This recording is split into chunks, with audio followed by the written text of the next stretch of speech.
Welcome everybody. I'm a farmer. The day-to-day is on the farm. I do what most of you do. I get out, check the crops, manage staff, do something else, harvest, manage staff. So I got tired of getting caught up in that day-to-day and I really wanted to expand my business. So a few years ago, I really tried to work on how to solve this problem. I wanted to produce high-quality produce reliably 12 months of the year. I wanted to know what to plant, when to plant, how much to plant. I also wanted full traceability. I wanted to use a cloud-based system from the paddock. I was tired of the embarrassment that happens when you get a QA audit and they ask for the spray sheet that's not there, that's usually sitting behind the tractor seat that you know you always fill out and you just can't find. So I wanted historical information to know what to grow, how long it took me to grow, for the time of year to grow it.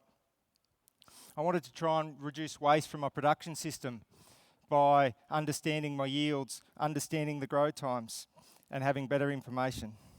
I wanted this information to give me some sort of competitive advantage so we could supply the market when others couldn't. We searched the marketplace, and there are other applications out there, but there was nothing that I felt that met my needs, so I built one. Sorry, I forgot about the clicker. So these are all the things that I wanted to try and do. As you know, food production, it's complicated. You've got the food safety, you've got the auditing, you've got the planning, you've got the staff management, the data collection, the process management, historical information, all cloud-based. These are all the things that I wanted to try and solve, and I couldn't get it done. So in the end, we built one, and that's where Apunga comes in. So Matt, who was mentioned before, he runs a company called Technica. So Matt's a university buddy and from the late 90s. And he's not here so I can say this, he's one of those nerdy types. He was like the rock star of monitoring and control system world, and he's worked on most of the major railways in most of the major continents. So he's worked on railways in Hong Kong, he's worked on the tube. Like when we're 2022, he was getting flown business class around the world to fix people's railways problems. So Matt's software and consulting business, it built the control systems for the Gold Coast Light Rails, and they manage the maintenance contract. So Matt found his way back to Australia in late 2012, and we caught up in January 2013. And I was discussing my problems with Matt. And so by the time that conversation was over, which was at a bar at the Breakfast Creek Hotel, we'd had a handshake and we'd formed the company Apunga. So Apunga now is in a really unique position. We've got our commercial horticultural operation, and we're partnered with a genuine technical tech company. This allows for both parties to leverage off this partnership, so we can purpose build and develop farming systems at low cost. So before we roll it out to our customers, Matt's team shape it, try it, it doesn't work, we'll send it back. And so the customer gets a really good finished product quickly and at low cost. It also gives us the operational insights into the needs of the customer, the food system, and with Matt's team, the technical ability to engage and leverage off emerging technologies. So that's a really nice story of me telling you how everything that we've done, but how does it help you? So the last 4 years since Matt and I started Apunga, we've learned a lot of things. We've learned what not to do, what to do. So I'll try and share some of these learnings. Over the journey, building the software has been really quite easy. Defining the problem and how we're trying to solve the problem has been the hard part. So there's a quote from Charles Kittering which I really like. It's a problem well stated is a problem half solved, and some of you might have heard that before. So if you're in your businesses and you're looking for, a farm management software or some sort of application, you really need to understand what's the problem you're trying to solve. And like me, there may be more than one problem that you're trying to solve. So if you've got multiple problems, I suggest you rank them. I suggest you figure out this is my most important. And for us, apart everything that I've said, like staff is a really difficult one, and I haven't got that solved yet. But all these other problems we're trying to work on.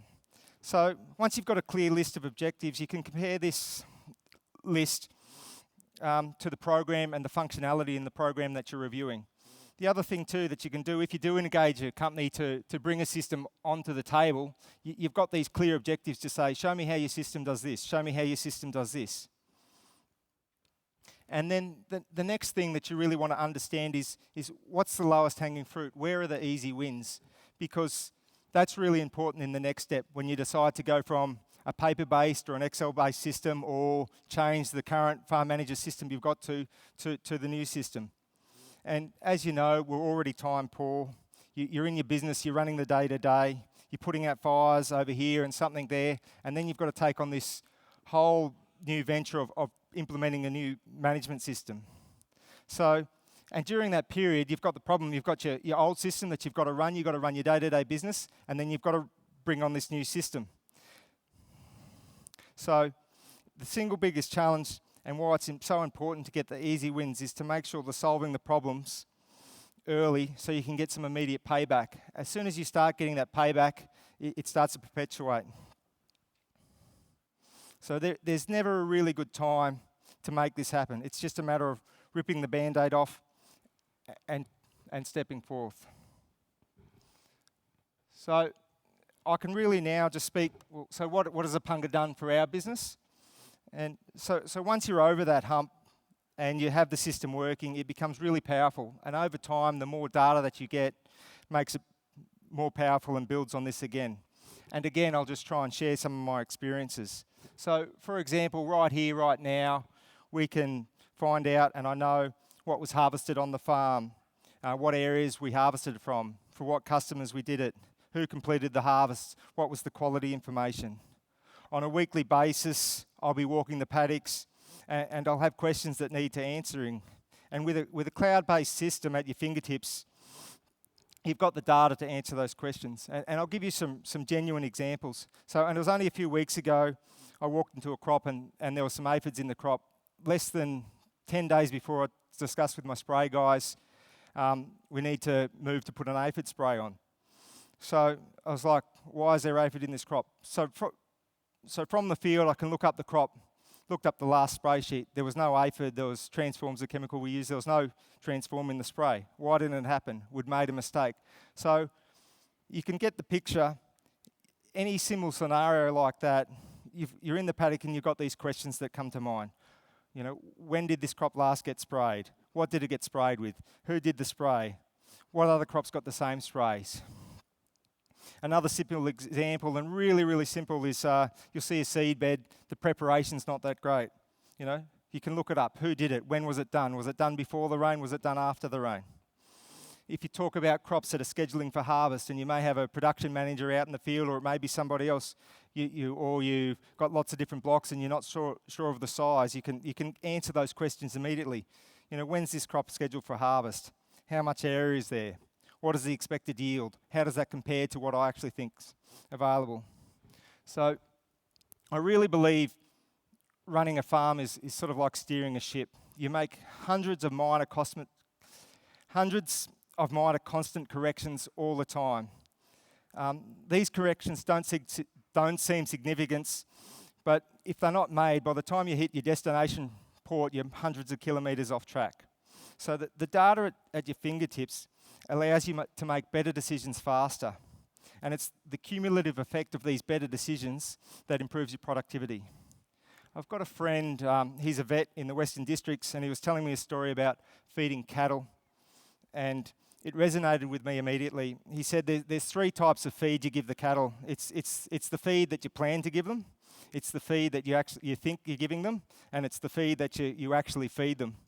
And I think the same principles applies to our business. It's what do we plan to do, what do we think we do, and what do we actually do. And the best businesses, whether it's feeding cattle, growing spuds, they get these things really closely aligned. So what they plan, what they think, and what they're actually doing, there's not much dissemination from them. So just talking about ag tech and what I believe the future is for ag tech, like the term the Internet of Things is bandied about all the time. You can't pick up an article without reading it. And what it actually means, if you don't know, it's the ability for devices to talk to each other across the internet. So this is happening right now. It's not something that's in the future. You know, there's moisture probes, there's sensors, and some of the other speakers have mentioned all of this. The technology is trickling down and it's ending up in ag.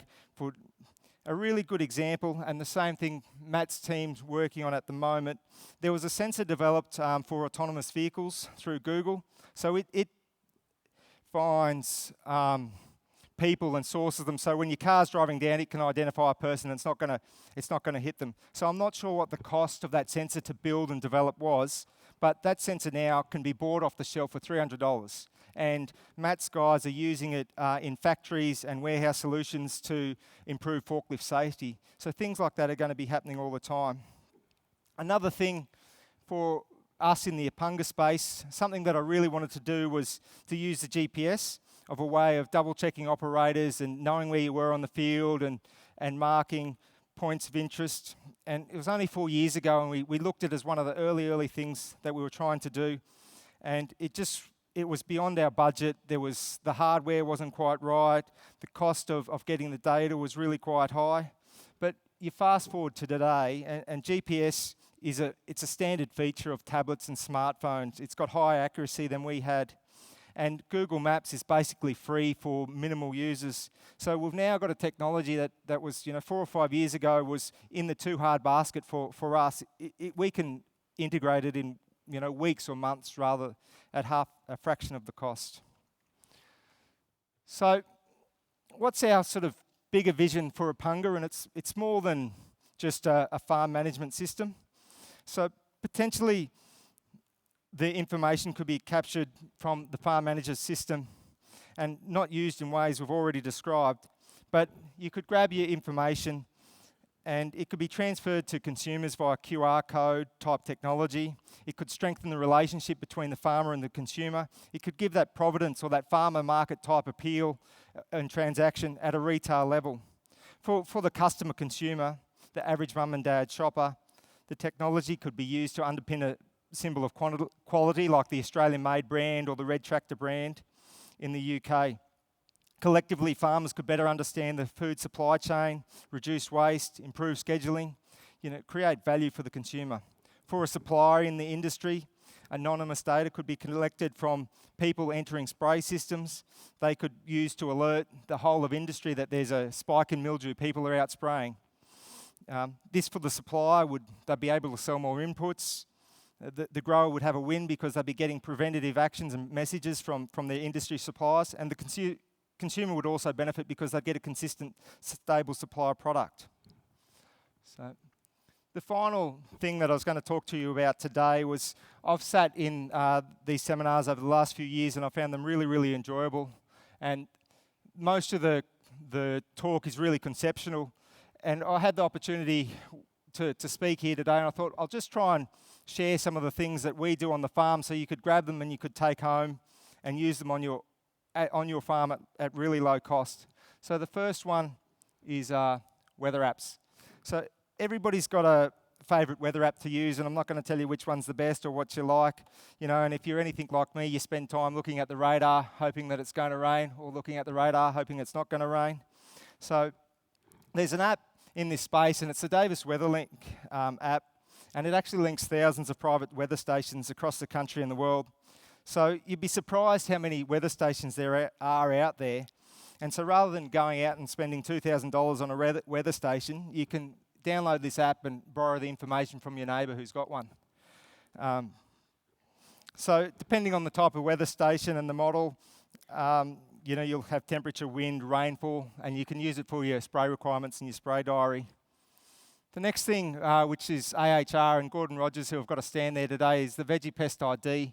So it was developed in partnership with the industry, and it's really handy for identifying pest and disease. And I'm just going to show you a real-life example of how I use this app. It's probably 18, 24 months ago. So this is a photo of a little critter that I took in the paddock that I didn't know what it was. And so it was taken with a smartphone. And as you can see there, I really wanted to identify it. So same photo, because of the high resolution of a smartphone, I blew it up. And then the photo on the right is the is the insect from the AHR Veggie Pest ID app. So straight away, we've got a pretty clear match. It's a leaf miner. We can work out a program to do that. And the app's got heaps of stuff like different crop by segment, so it's something that's worthwhile having on your phone just to reinforce what you already know. The next one is Plantimeter. This is probably my favourite app of all time. It's similar to what I told you about the GPS and the technology and the work that Google Maps have done in this space. So I've done a few things, like I've just measured the length of the Adelaide Oval, and I've also done a measurement of area and a boundary. So, you can see the applications immediately, whether it's measuring up the new pipeline that you want to do, double check the size of the paddock, see how big your neighbour's shed is. So any of that. The final one that we do, and we use this all the time, is WhatsApp. It's just a simple messenger app. It's no account required. It's $1 per year to buy it. So everybody in their space probably has a lot of people that work in their business, and it's really difficult to communicate to a lot of people regularly. So, for example, you'll have a rain event, and it'll be 7 or 8 o'clock at night, and you've got an early harvest in the morning, so you want to push harvest back by half an hour or an hour. You don't want to make 20 phone calls in the afternoon. So we at the farm, this is a requirement for all the casual staff and part of our induction. And you can just see here some of the messages, and these are actually real messages, from the guys running the seam, how many bins, where to cut, and you can see the names up at the top, who's part of it. And communication is the key. So I'm not sure how many times the irrigator's irrigated, where the tractor driver needs to go, so the guys can just communicate really, really clearly between. So hopefully with those few apps that I've shared with you, you can actually grab something and take home in your business. So we're actually got a booth as well. Happy to come and talk farming, happy to come and talk anything about the Apunga or anything that I've spoken about today. And good luck in your farming. Thanks. Way to go, Hugh. Thanks very much. Stick around just for a sec. As I said before, rather than a quick panel, ladies and gentlemen, we're just going to have little chats with each of the guys. Hugh, I wrote down this question before you started talking about the apps, which is quite funny. It's really about data and more data, but doing something with it, yeah? Yeah. You've got to really think about it. What sort of disciplines do you have to put in place so that you are actually thinking about the data rather than just, I don't mean to demean this anyway, but just doing farming the traditional way? How much time and discipline do you need to put into it to make it work? I think that's the power of the technology, is the data gets captured automatically. So when you plant, all the system is electronic. So you record plant, and that records the plant date. You record harvest. So you've got all these small amount of actions recording the data. So we know when we planted, we know when we harvested, we know when the spray was done. And then there are smart things in any sort of farming software that says it was sprayed on this day, you can't harvest it before this date, which previously in a lot of systems is manual. You have to do that manually. Yeah. The question I had was, you must obviously carry a tablet or a device when you're out in the field. And then I thought, well, do you actually have an interactive set of discussions? And in essence, what was it called? The Veg Pest ID was a good example of the fact that you're having an interactive moment with another source of information. Is there anything else that you do out there? I think it was sort of really funny early on around a tablet and in the field. People, a phone or a smartphone or a tablet, it becomes another tool. It becomes like a spanner. So we issue our guys with a tablet. It just becomes part of the framework. They need to look after it. It's another one of their tools. They need to make sure it's charged. Yep. And it's really another sort of question that is about the uptake and the use. We've got guys that are 50, 60 plus that have never used a tablet in their life. It's quite intuitive, and a really good story. We've got a fella that works for us. His name's Fossil, Ian. He's about 65. And might as well call him Lagarde. Yeah. And so he picked it up, no worries. Bit of training, does the spraying, does the recording, does the ground prep. And his grandson has just got an iPad. And he goes, hey, Pop, I want to show you this iPad.